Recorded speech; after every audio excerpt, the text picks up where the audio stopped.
안녕하십니까. 반갑습니다. 1월 9일 월요일 10분 말씀 되겠습니다. 성경 말씀은 누가복음 17장 15절에서 19절까지를 읽어드립니다.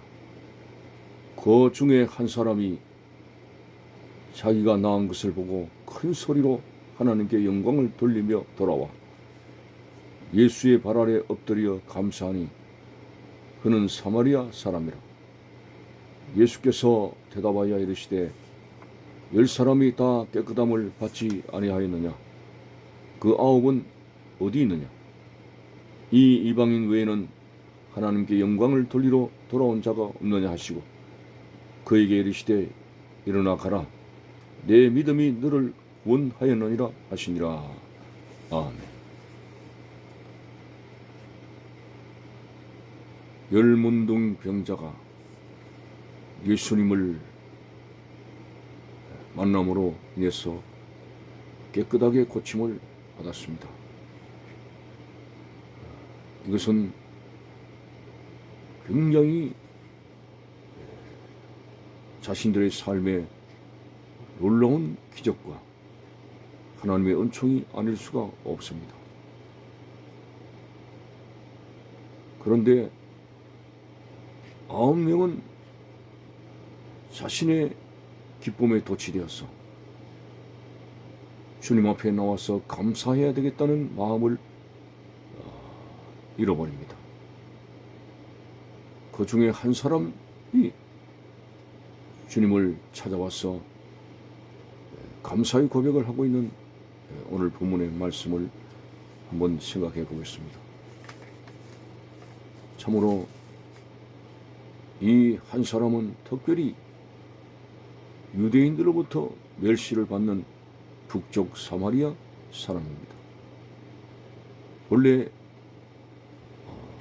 남쪽 유다와 북쪽 이스라엘은 하나의 동족이었지만은 그러나 남쪽 유다 사람들이 북쪽 사마리아인들을 혼혈족이라 해서 민족의 고유 신앙을 팔고 민족의 순수한 혈통을 저버린 그러한 배교자라는 낙인을 찍고 어느 날 역사의 한 분기점에서 그들을 이방인으로 취급하며 멸시를 했던 사실을 압니다.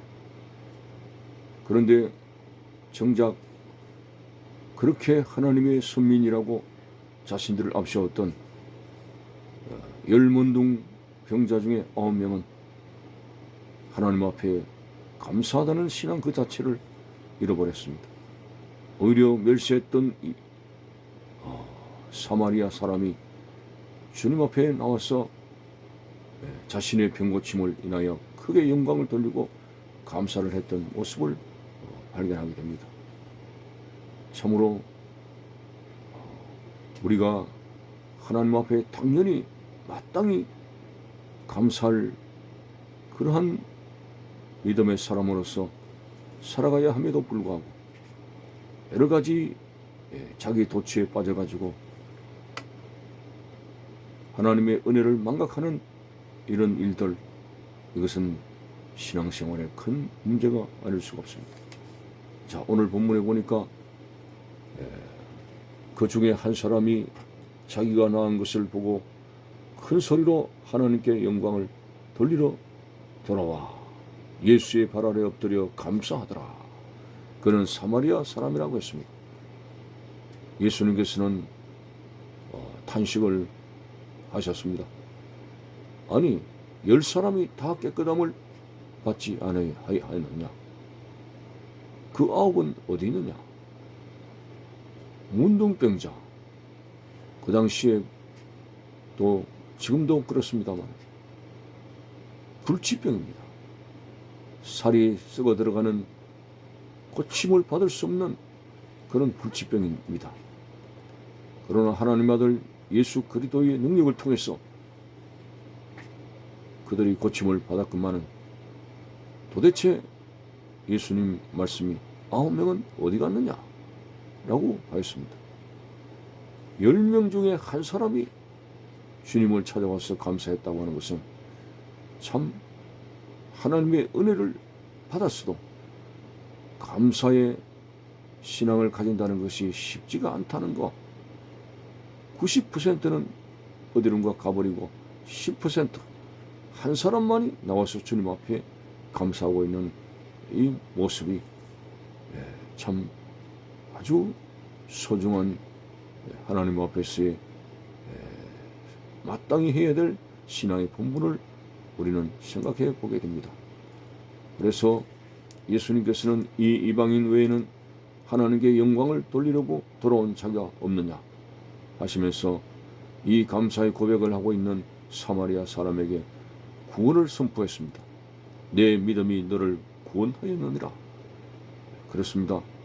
전국적으로 9사람은 육신으로는 큰 기적을 체험해서 문둥병을 고침받았어도 그러나 영육간의 구원을 얻는 데는 큰 실패를 가져온 사람입니다.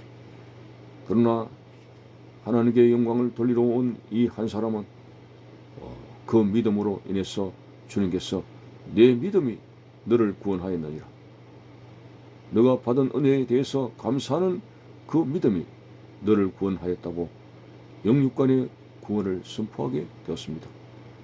오늘 이스라엘 백성들을 보십시오. 광야 40년 생활 속에서 1세대의 사람들이 거의 다 불평, 원망밖에 몰랐습니다.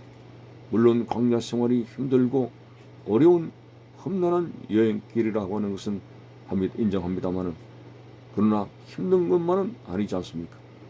낮에는 구름 기둥과 밤에는 불 기둥의 보호하심으로 그들의 나그네 길을 인도하셨고 기적의 양식을 그들에게 먹이시며 여러 가지 많은 방편으로 하나님께서 귀한 능력의 역사로 그들을 인도하셨구만 끊임없는 불평과 원망을 토하다가 결국은 약속의 땅 가나안으로 들어가지 못한 이 사실을 알면서 우리는 천국으로 가는 영원한 가나안 땅 그 나라를 가게 되는 그러한 삶에 있어서 하나님 앞에 얼마만큼 감사의 고백을 하고 있는 것인가? 아니면은 심한 낙심과 좌절과 불평과 원망의 삶을 거듭하게 된다면 영성적으로 메마른 삶을 살아갈 수밖에 없는 것입니다. 아, 하나님의 은혜로 이 쓸데없는 자 왜 구속하여 주는지 나는 알 수 없도다. 아브라함처럼 우리를 갈대아 우르라고 하는 세상의 죄악의 환경에서 우리를 불러내시고 그리고 예수 그리스도의 십자가의 은혜를 통해서 우리를 죄에서 깨끗하게 하시고 저 영원한 도성인 하나님의 나라를 향해서 오늘도 성령의 불기둥과 구름기둥의 역사로 우리를 인도하시건만은 우리는 비록 육신적으로 사업이나 그리고 직장생활이나 질병이나 여러가지 고통과 어려움이 있지만은 그러나 우리는 소망이 있는 하나님의 사람이 아닙니까? 저 부활의 나라를 향해서 하나님의 부르심 속에서 오늘도 가고 있다는 이 사실 앞에 우리는 하나님 앞에 감사와 기쁨을 가지고 살아가야 된다는 것, 그것을 잊지 말아야 됩니다. 하나님 감사합니다. 참으로 우리 죄인을 이렇게 구원해 주시고 하나님의 나라를 향해서 오늘도 걸어갈 수 있도록 인도하심을 감사를 드립니다. 참 빌립보서 4장에서는 아무것도 염려하지 말고 오직 모든 일에 기도와 간구로 감사함으로 하나님께 아뢰라.